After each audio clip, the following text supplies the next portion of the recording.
नमस्कार, मैं शिव और आप देख रहे हैं आर्यन खबर। देखिए, बिहार में अब से शिक्षा विभाग में डोमिसाइल लागू हो गया है। नीतीश कुमार ने भी अपने ट्विटर पोस्ट के माध्यम से इसकी जानकारी दी और कैबिनेट की भी मंजूरी मिल गई।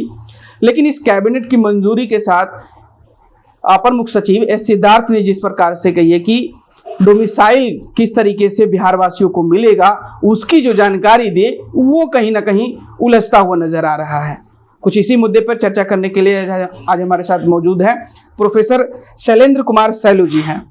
सर, क्या कहिएगा, जिस प्रकार से बिहार वासियों को डोमिसाइल तो मिल गया, लेकिन डोमिसाइल जिस शर्त पे मिला है उस शर्त को थोड़ा समझाइएगा सर। बिहार के बुद्धिजीवियों के बीच ये रसगुल्ला नहीं हसगुल्ला मिला है, और शिक्षा विभाग में ही क्यों?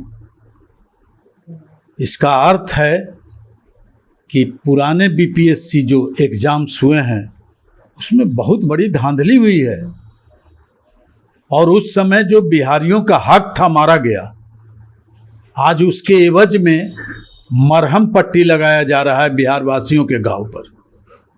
यह बहुत ही दुखद है और इसकी जितनी निंदा की जाए कम होगी। अगर डोमिसाइल की बात होती तो शुरू से ही क्यों नहीं लागू?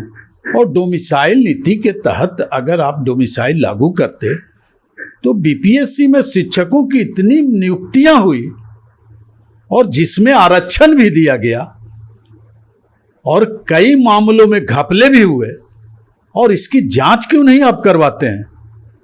बदलाव की स्थिति है वर्तमान सरकार की, और जो अपने किए कर्तव्यों को छुपा रहे हैं आप, कारनामों को, यह काफ़ी दुखद है।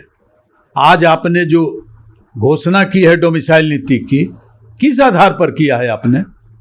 जबकि 50% पूर्व से ही आरक्षित है, 10% भी आरक्षित है, 40% में आपने 65% लगभग महिलाओं को 35% आरक्षण दिया है। तो महिलाएं कहाँ की? पूरे राष्ट्र की या सिर्फ बिहार की? आप कौन सा चुनावी ये दिया है आप हसगुल्ला? बुद्धिजीवियों के साथ खिलवाड़ मत कीजिए, और वह भी राष्ट्र के भविष्य निर्माताओं के साथ जो राष्ट्र को राह दिखाते हैं। और स्थिति अभी भयावह बनाने जा रहे हैं आप। पब्लिक के बीच जैसे एसआईआर का खेल हुआ है और उसमें स्पष्ट नहीं आ रहे हैं, उसी प्रकार आपने सिर्फ शिक्षा विभाग में डोमिसाइल नीति लागू करके क्या दिखलाना चाह रहे हैं आप? चुनावी माहौल में आप ये क्या कर रहे हैं? आज स्थिति है शिक्षकों की, उनका सप्लीमेंट्री बीपीएससी का रिजल्ट आपने नहीं दिया, वेटिंग नहीं दिया। आपने पहले से डोमिसाइल नीति लागू नहीं की, जबकि यह मांग उठती रही है। आप टीआरई 4 और टीआरई 5 जब बहुत कम सीट का शिक्षकों के लिए बहाली का निकला है, उसमें क्या आप अंगूठा दिखा रहे हैं? पहला तो आपने जो बृहद पैमाने पर शिक्षकों की बहाली की, उसमें तो अंगूठा दिखा दिया, ठेंगा दिखा दिया आपने। और ये नौकरशाह जो बीच में, कोई कहते हैं 80 से 85% का लाभ होगा बिहार वासियों को, कोई कहता है कि 90 से 95% मंत्री घोषणा कर रहे हैं, तो 100% कर देते। झूठ ही बोलने का था तो आपने स्पष्ट नीति का आपने वो नियत समय में आपने पालन नहीं किया है, इसके परिणाम बुरे होंगे।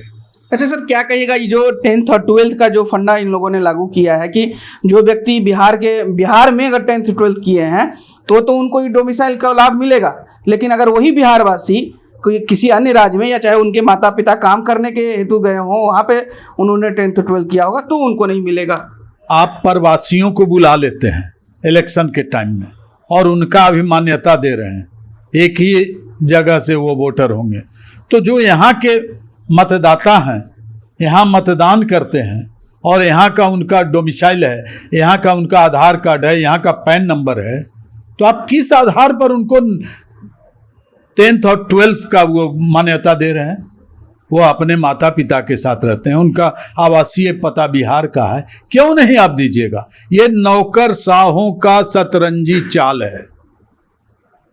और ये नौकरशाह, जैसे मैं पढ़ता था तो फिजिक्स का प्रश्न काफ़ी कठिन रहता था, उसमें एक न्यूमेरिकल जोड़ दिया जाता था नीचे कि बच्चे उलझे रहे, उलझ जाएं बच्चे, समझ नहीं पाए, हाँ। आधा ही क्वेश्चन डील करें, आधा टाइम मार्क्स पास। मिलेगा, टाइम पास हो गया, न्यूमेरिकल उनको आ नहीं रहा, सिद्ध करें दे देता था।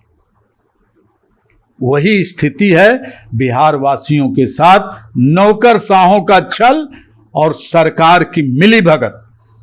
यह बिल्कुल स्पष्ट डोमिसाइल नीति नहीं है। आप क्यों नहीं स्पष्ट कर देते हैं?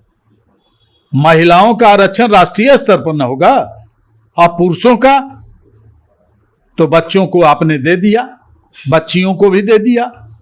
एक और बेटी पढ़ाओ बेटी बचाओ, और लड़कों को आप लोन दे रहे हैं बिहार वासी होने के नाते।